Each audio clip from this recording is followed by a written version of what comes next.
Un serpent noir attendait un homme dans sa tombe et la raison va vraiment vous choquer. Écoutez bien cette histoire vraie racontée par ce cheikh.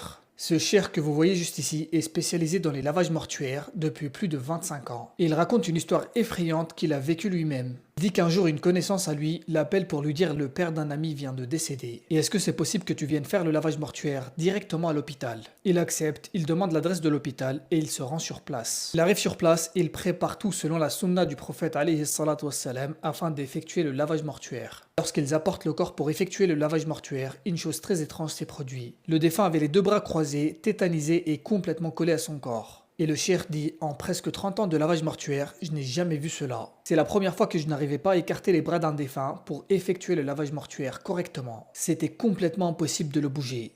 Alors il a effectué le lavage comme il pouvait, ensuite il l'a enveloppé dans son linceul.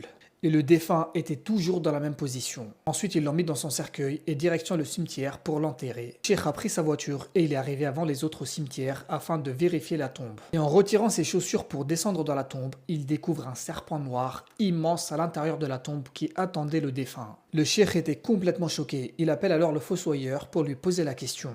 Comment est-ce que ce serpent est arrivé ici? Et le fossoyeur lui répond, Subhanallah, il n'était pas là quand j'ai creusé la tombe et j'étais sûr qu'il n'y avait rien dedans. Le cheikh prend une pierre et la lance sur le serpent, et le serpent ne bouge même pas. Ensuite, il prend un bâton pour essayer de déloger le serpent de là, et il frappe le serpent juste derrière la tête. Alors le serpent se met à bouger, rentre dans une des cavités de la tombe.